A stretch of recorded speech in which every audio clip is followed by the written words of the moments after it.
Di dalam perdebatan tersebut tentu barangkali ada komunikasi-komunikasi dan progres-progres yang sudah terjadi. Nah, itu bagaimana Kiai Mat? Baik, Assalamualaikum warahmatullahi wabarakatuh. Para penonton Indi Nusantara atau Gospuan Channel di mana saja berada. Assalamualaikum Mas Rifki Zulkarnain. Ya, memang betul ada seorang kiai ya. Pertama dari Bogor, namanya Kiai Agus Salim, pimpinan Pondok Pesantren Ibnu Akil. Beliau adalah tokoh Nahdlatul Ulama di Kabupaten Bogor. Beliau berkenan untuk menjadi tuan rumah untuk diskusi ilmiah antara saya dan Rizik Syihab tentang Nasab Balawi. Beliau Kiai Haji Agus Salim telah mengirimkan utusan ke pesantren saya, apakah saya berkenan untuk mengikuti debat yang akan diselenggarakan di Pondok Pesantren Ibnu Akil itu. Kemudian saya tentu menyanggupinya, karena memang tidak ada alasan bagi saya untuk tidak menyanggupi diskusi ilmiah tentang Nasab Balawi yang sudah terputus itu kan. Kemudian ada orang yang misalnya dari klan Balawi merasa ingin menguji dalil-dalil saya, walaupun sudah jelas dalil-dalil yang telah saya sampaikan berdasarkan kajian-kajian ilmiah yang sudah ke derajat fakta ilmiah yang sangat sulit untuk dibantah lagi. Tetapi untuk menghilangkan sebuah penasaran dari klan Balawi, insya Allah saya bersedia. Itu inti dari pertemuan dengan utusan dari Kiai Agus Salim dari Bogor, pimpinan Pondok Pesantren Ibnu Akil. Tapi saya belum tahu apakah dari pihak Kiai Agus Salim itu sudah menemui atau mengirimkan undangan juga terhadap Rizik Syihab. Yaitu pertama seorang kiai dari Bogor. Kemudian ada lagi seorang kiai dari Cilacap. Namanya Kiai Salim. Kiai Salim, pimpinan Pondok Pesantren Bumi Sholawat, yang mengutus 3 orang untuk menemui saya di Pondok Pesantren Nahdlatul Ulum Cempaka, yang intinya bahwa kami ini katanya diutus oleh pimpinan Pondok Pesantren Bumi Sholawat untuk apakah bersedia jika Rabita Alawiyah bersedia untuk berdebat dan berdiskusi ilmiah di Pondok Pesantren Bumi Sholawat. Kemudian saya menyanggupinya, insya Allah kita akan memenuhi undangan dari Pondok Pesantren Bumi Sholawat jika Rabita Alawiyah berkenan untuk juga siap dalam perdebatan itu. Dan kemudian siang-siang atau agak sorean, saya melihat ada yang mengirimkan foto dari utusan yang datang ke saya itu pula, itu datang ke Rabita Alawiyah dan rupanya diterima di sana di Rabita Alawiyah. Kemudian saya menunggu informasi klarifikasi dari panitia yang datang tersebut, tapi mereka menjawab belum ada keputusan tentang apakah Rabita Alawiyah itu siap untuk berdiskusi ilmiah dengan saya ataukah tidak. Jadi itu yang beberapa waktu kemarin itu dinamika baru dalam diskursus nasab ini, di mana dari Rabita Alawiyah rupanya ini sudah, menurut saya ya, karena kemarin yang datang itu adalah yang tidak terkait dengan Rabita Alawiyah, jadi dengan independen menginisiasi adanya perdebatan itu bukan dari Rabita Alawiyah, namun orang ketiga lah bisa dikatakan demikian, yaitu dari perwakilan pencatat nasab dari Sunan Ampel katanya, kemudian dari Naat, juga dari atas nama Pondok Pesantren Bumi Sholawat. Jadi bukan inisiasinya dari Rabita Alawiyah. Dan saya kira Rabita Alawiyah sudah menyadari, atau para Balawiti, para Habib-Habib sudah menyadari bahwa memang nasab mereka ini apabila dibuktikan secara ilmiah itu tidak akan bisa, karena memang sesuatu yang bisa diperdebatkan itu kan adalah sesuatu yang bersifat perspektif subjektif, bersifat opini, sesuatu yang mengandung nilai-nilai ideologis, itu bisa diperdebatkan. Tetapi fakta-fakta ilmiah, sesuatu yang empiris, kesimpulan matematis, kesimpulan fisika, itu tidak bisa diperdebatkan. Jadi bukan diperdebatkan, tetapi dia fakta ilmiah itu hanya bisa dilawan dengan fakta ilmiah. Tidak bisa fakta ilmiah itu diselesaikan dalam debat. Jadi fakta ilmiah itu hanya bisa dilawan dengan fakta ilmiah. Fakta ilmiahnya saya sudah menemukan bahwa Anda Balawi bukan cucu Nabi. Anda mengaku baru di 895 Hijriah. Tidak ada kitab-kitab dari abad di mana dikatakan Ahmad bin Isa itu ada hidup, yaitu 345 Hijriah, sampai pengakuan Anda 895 Hijriah sebagai keturunan Ahmad bin Isa, itu tidak ada sama sekali data yang menguatkan bahwa Anda itu klaimnya benar. Ini fakta ilmiahnya begitu. Nah, fakta ilmiah ini hanya untuk dilawan dengan fakta ilmiah lagi. Dan beberapa usaha fakta ilmiah yang disodorkan terbukti palsu. Kitab Abnaul Imam, Sa'duddin Al-Dhifari, manuskrip Abul Hasan Ali bin Jadid, dan sebagainya, semuanya terbukti bahwa itu manuskrip palsu yang diciptakan hari ini, kemudian diasosiasikan orang-orang di masa lalu.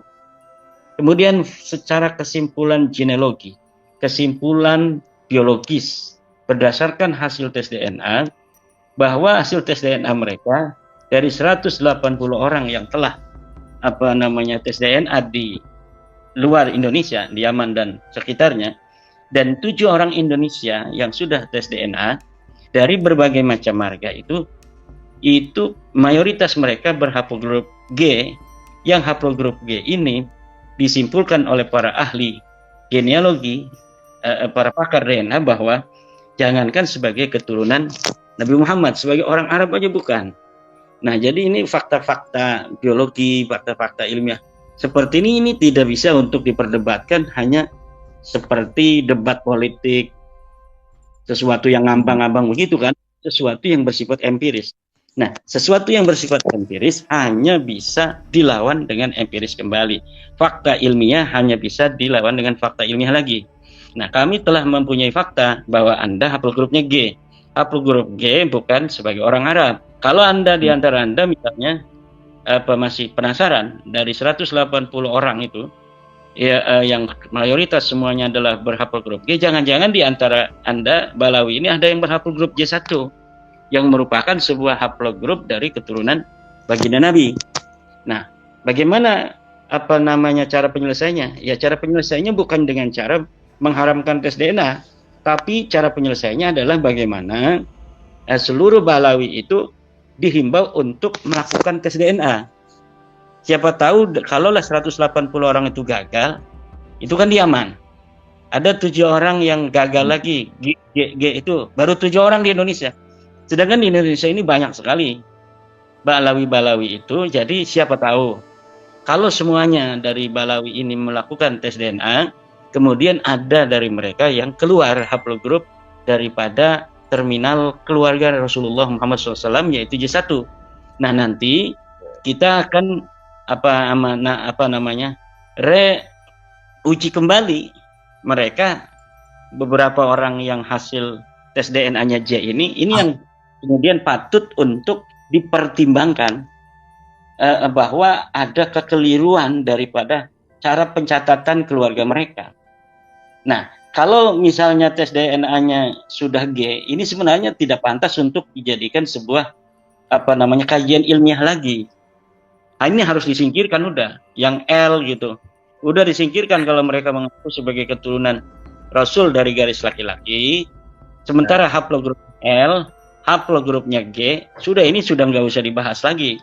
Karena percuma, ujung-ujungnya mereka akan ternafikan sendiri oleh kemajuan zaman, oleh masa depan, ditertawakan oleh peradaban. kita mulai belajar untuk beradaptasi agar anak cucu kita tidak mengalami nasib seperti kita, yaitu menganggap dirinya sebagai turun nabi dengan potensi akhlak yang jauh, karena memang namanya DNA, namanya akhlak itu kan tidak bisa dibohongi, bahwa memang ada pengaruh dari sebuah DNA, ada pengaruh dari keturunan. Kan orang tua kita berdoa agar anaknya jadi anak soleh, anaknya menjadi anak yang jujur, anaknya jadi anak yang tidak suka berzina, berdoa anaknya dan cucunya semoga jadi orang-orang yang menjaga ketawaduan. Nah, kemudian anak-anak cucunya, orang-orang yang banyak berdoa seperti itu akan menjadi seperti itu. Jadi ada energi dia menjadi tawadu, dia energi menjadi orang-orang yang berakhlak, orang-orang yang tidak meremehkan orang lain. Tapi kalau misalnya DNA-nya ini DNA jahat, ini walaupun bagaimana ditutupi tetap akan tumbuh. Nah, dalam pengakuan yang tidak sesuai itu, nah ini kan tidak matching antara pengakuan dan potensi akhlak yang keluar dari sebuah klan yang bukan keturunan baginda Nabi. Nah, akhirnya akan mempermalukan daripada nama Nabi Muhammad SAW itu. Jadi informasi yang bisa saya bagi dengan Kang Mas Rifki Zulkarnain HM tentang dinamika perkembangan baru isu nasab terkait dengan adanya undangan debat dengan Rizik Syihab yang dilontarkan atau diinisiasi oleh Kiai Agus Salim, pimpinan Pondok Pesantren Ibnu Aqil, seorang tokoh senior NU di Kabupaten Bogor. Yang kedua dari Kiai Salim, merupakan pimpinan Pondok Pesantren di Cilacap bersama Naat dan Nakobah pencatat dari Sunan Ampel. Ya, meskipun demikian, kalau umpamanya debat itu memang akhirnya terselenggara, kan Kiai juga akan insya Allah pasti akan hadir kan Kiai? Insya Allah pasti. Itu kalimatnya kalimat yang saling bertentangan. Jadi gimana yang kalau dari dulu kan begitu, saya memiliki sebuah persyaratan. Jadi kalau persyaratannya itu Rabita Alawiyah siap untuk berdiskusi di tempat yang netral, tempat yang ilmiah, ya kita siap. Selama ini kan mereka tidak mau juga. Mereka maunya di kandang sendiri di Rabita Alawiyah. Dalam waktu yang sebentar lagi, di 1-2 hari kita akan bertemu di tempat lain. Nah, kemudian membuat framing bahwa saya nggak berani datang ke Rabita Alawiyah. Padahal bagaimana kita mau datang di Rabita Alawiyah tanggal 7? Karena tanggal 10-nya kita akan ada di seminar nasional yang diselenggarakan oleh Universitas Islam Negeri Wali Songo. Ya, kan demikian. Jadi marilah kita hentikan framing-framing jahat, framing-framing menghina, framing-framing tentang subjektivitas. Kita buktikan secara fakta ilmiah bahwa pengakuan kami sebagai cucu Nabi bisa dipertanggungjawabkan. Bisa nggak Anda mempersiapkan fakta-fakta ilmiah itu? Tentu tidak akan bisa, karena algoritma itu sudah saya ketahui. Dari mana algoritma sudah diketahui? Dari ratusan kitab, baik dalam kitab sejarah, dalam kitab nasab, kitab-kitab ruwat, kitab-kitab tentang tobaqat yang sudah saya baca dan saya teliti. Tidak ada keterkaitan antara pengakuan mereka dari abad 9 dengan sosok Ahmad bin Isa yang ada di abad 4 itu. Kemudian glorifikasi daripada kesejarahan tokoh-tokoh yang mereka ciptakan itu tidak terkonfirmasi oleh kitab-kitab yang ada di abad-abad di mana diasumsikan tokoh dan leluhur mereka itu ada. Sama sekali tidak ada itu. Demikian. Barangkali Rumel Abbas, Zaini, kemudian Kori Bangladesh, kemudian maju mewakili dan membawa data-data baru gitu ya. Itu kan bagus sekali kan ya? Bagus sekali kalau mereka membawa surat mandat lah istilahnya ya, surat mandat dari Rabita Alawiyah, ya, tetapi harus membawa fakta ilmiah baru. Jangan kayak Tengku Kori kemarin itu, hanya bikin-bikin gitu kan. Abnaul Imam lagi mentoknya. Ditanya manuskripnya nggak ada, dia nggak bisa. Bagaimana sebuah kitab yang dikatakan di apa namanya itu dikarang di abad ke-5 Hijriah, tetapi kemudian dicetak di tahun 2020-an tanpa manuskrip yang sama sekali yang bisa dipertanggungjawabkan. Tentu ini menjadi sebuah kelucuan ilmu pengetahuan. Kalau dibawa ke ranah akademis ini akan sangat memalukan. Selama ini kita husnudon, kemudian membaca kitab yang diasosiasikan abad ke-5 tanpa ada manuskrip yang bisa menjadi referensi basis di mana kitab itu dicetak sama sekali. Kita saja. Ya, tetapi hari ini ya, bangsa Indonesia, bangsa yang apabila kewaspadaannya itu muncul, maka dia akan menjadi bangsa yang sangat hati-hati. Dan ketika itu terbuka, maka mulai saat ini dan masa yang akan datang, insya Allah bangsa Indonesia ini tidak akan lagi bisa untuk ditipu, untuk bisa dipermainkan, dibohongi. Bahkan nasab ini, Mas Rifki, sudah membawa banyak dampak, diantaranya dampak kepada pejabat-pejabat kita, menteri-menteri kita. Coba kita lihat kemarin di mana Bapak Fadlizon sebagai Menteri Kebudayaan juga sudah mempunyai perhatian terhadap sejarah, di mana dalam sebuah podcast ya, sebuah berita saya melihat bahwa Bapak Fadlizon juga akan merehistoriografi kembali catatan-catatan sejarah yang tidak sesuai dengan fakta-fakta sejarah yang sesungguhnya, di mana Bapak Fadlizon ingin bahwa bagaimana kita catat ulang kembali sejarah-sejarah keindonesiaan, baik keindonesiaan di hari ini maupun keindonesiaan di masa lalu, bahkan sebelum prasejarah ya, yang tidak sesuai dengan fakta-fakta ilmiah yang baru ditemukan berdasarkan sumber-sumber baru yang sekarang bisa dieksplorasi. Nah, ini tentu kita sangat mendukung upaya-upaya dari Bapak Fadlizon sebagai seorang Menteri Kebudayaan.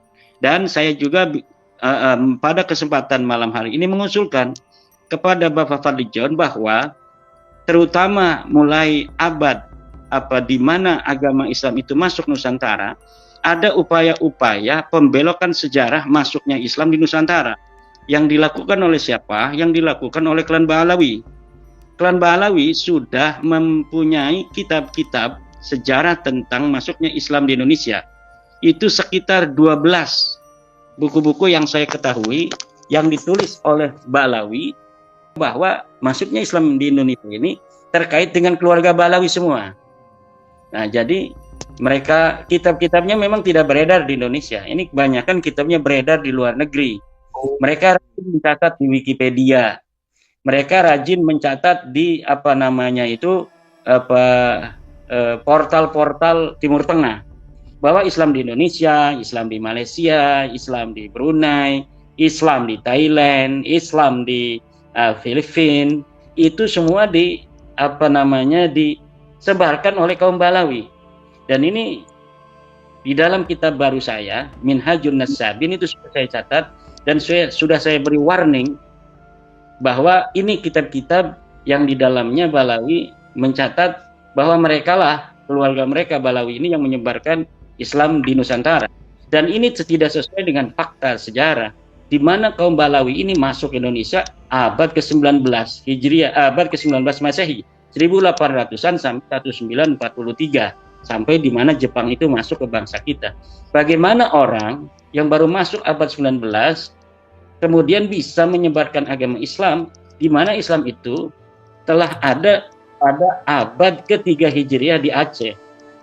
Kemudian Ibnu Battuta, seorang pengelana dari Timur Tengah, itu sudah mencatat di abad ke-7 Hijriah, itu orang-orang Aceh sudah beragama Islam dengan raja yang soleh, raja yang bermadzhab Syafi'i. Nah, tentunya ini sejarah-sejarah seperti ini harus dijaga. Memang Ba'alawi ini kitab-kitabnya tidak beredar di Indonesia, tapi kita bisa akses di internet. Jadi 12 kitab yang menerangkan tentang sejarah masuknya Islam di Indonesia yang dikaitkan dengan keluarga Ba'alawi ini itu walaupun tidak beredar di pondok pesantren, bisa kita akses di internet. Ada di arsip.net, ada di berbagai macam platform-platform yang memuat daripada kitab-kitab versi PDF. Nah, jadi ini perlu kewaspadaan nasional yang harus dimiliki oleh bangsa Indonesia agar kesejarahan masuknya Islam di Indonesia ditulis oleh anak-anak Indonesia sesuai dengan fakta ilmiah dan fakta sejarah yang berjalan di masa lalu. Jangan sampai orang lain menulis sejarahnya sendiri padahal dia tidak ada kaitan dengan masuknya Islam di Indonesia. Mereka menulis sejarah itu untuk kepentingan keluarga mereka, bahwa keluarga mereka lah yang menyebarkan agama Islam di Indonesia, padahal pada saat itu mereka tidak ada di Indonesia. Mereka baru datang sebagai pekerja di pertanian, di perkebunan, itu tahun 1850-an. Kemudian Islam telah terbukti dan tercatat itu sudah banyak dianut di Indonesia pada zaman Ibnu Battuta. Jadi dalam kitab Ibnu Battuta itu sekitar 700 Hijriah itu Masehinya mungkin 1000 berapa 400, itu ya? 1300 mungkin ya. Ya. Kan 700-an ya? beda 700. Anggap beda 700. Beda 500 tahun kali ya. Ya, bisa. 571 tahun lah Nabi Muhammad itu kan. Ya, jadi pada abad ke-7 Hijriah di Aceh, Sumatera itu sudah ada raja yang beragama Islam dengan pemeluk yang beragama Islam. Di Aceh sudah masuk Islam dengan seorang raja yang Islam dengan madhab Syafi'i yang sudah berkembang. Kemudian dikatakan di dalam sejarah hari ini yang ditulis oleh Balawi bahwa mereka yang menyebarkan agama Islam di Indonesia. Ini wahai Menteri Kebudayaan Bapak Haji Fadlijon, agar ini diprotek, jangan sampai ini masuk ke dalam buku-buku pelajaran. Walaupun memang hari ini hanya orang-orang yang rajin untuk mengecek di platform-platform buku PDF di dunia maya yang bisa untuk mengakses, tetapi kewaspadaan itu penting. Ya, untung para sejarawan-sejarawan kita di masa lalu itu memang sudah agak kuat, Kang Mas Rifki, di mana Buya Hamka, Hasmi dan lain sebagainya itu sudah memprotek sejarah masuknya Islam di Indonesia, baik dari versi Persia, versi Arab atau versi Gujarat. Tidak ada dari versi Yaman itu. Yang dimaksud dengan Arab itu adalah Arab Saudi dan sekitarnya, bukan Yaman itu kan.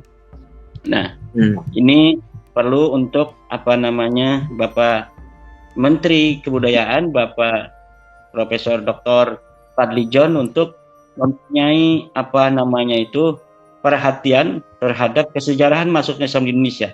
Saya bangga ketika Bapak Fadlijon mengatakan bahwa timnya atau para ilmuwan kita menemukan adanya fakta baru di mana sebenarnya kesejarahan bangsa Indonesia di prasejarah itu bahkan lebih tua dari apa yang selama ini ditulis. Dan itu juga penting, tetapi juga kita sebagai orang Islam, di mana Wali Songo sebagai penyebar agama Islam yang secara masif di abad ke-14 dan 15, kemudian sebelumnya sudah disebarkan oleh para penyebar agama Islam dan Aceh, di Sumatera, kemudian ke Jawa. Ini hari ini ada sekelompok orang yang ingin bahwa sejarah masuknya Islam di Indonesia itu hanya terkait kepada keluarga mereka yang sebenarnya mereka datang itu di abad ke-19 Masehi. Ya, baik Hemat, mengenai buku atau kitab yang dibikin oleh Balawi itu nanti barangkali di lain kesempatan kita bisa elaborasi lagi mengenai hal tersebut. Jadi pertanyaan dari saya tentang kitab terbaru dari Kiai Haji Madudin Usman ini yang berjudul Minhajun Nasabin itu bisa di-download atau diperoleh atau dibeli di mana, Kiai? Beli untuk kitabnya, versi kitab yang sudah dicetak ada. Versi download juga bisa dilihat di sudah ada di internet lah. Jadi cari di internet. Ya. Di arsip.com juga ada. Bahasanya bahasa Arab ya? Bahasa Arab 270 halaman. Apakah ada rencana untuk diterjemahkan ke dalam bahasa Indonesia, ya Imad? Itu sebenarnya adalah rangkuman-rangkuman dari buku Ulama Nusantara Menggugat Nasab Palsu, yang kemudian ditambah dengan penemuan-penemuan baru, penambahan-penambahan konten, sehingga akan lebih memperkuat dan memberi banyak wawasan-wawasan baru terhadap para pembaca, terutama kalangan pesantren. Kenapa? Karena kita kalau baca seperti buku buku Ulama Nusantara Menggugat Nasab Palsu ini, kayaknya kiai-kiai kita kurang merasa barokah gitu kan. Biasa baca kitab berbahasa Arab, ini membaca kitabnya berbahasa Indonesia, kurang keren lah untuk kiai-kiai kita. Jadi untuk kiai-kiai kita saya siapkan kitab yang berbahasa Arab, dan itu sudah selesai beberapa hari yang lalu. Kemudian sekarang dalam proses, dan versi PDF-nya bisa di-download di internet. Baik, itu topik pertama tentang debat, undangan debat, 2 debat, rencana debat, dan mudah-mudahan terselenggara, karena kalau dari Robita Alawiyah atau pihak yang mewakilinya tidak mengiyakan, itu akan sangat menunjukkan secara jelas kepada publik bahwa memang nasab mereka palsu, tapi mereka tidak berani aja ngomongnya di depan publik gitu.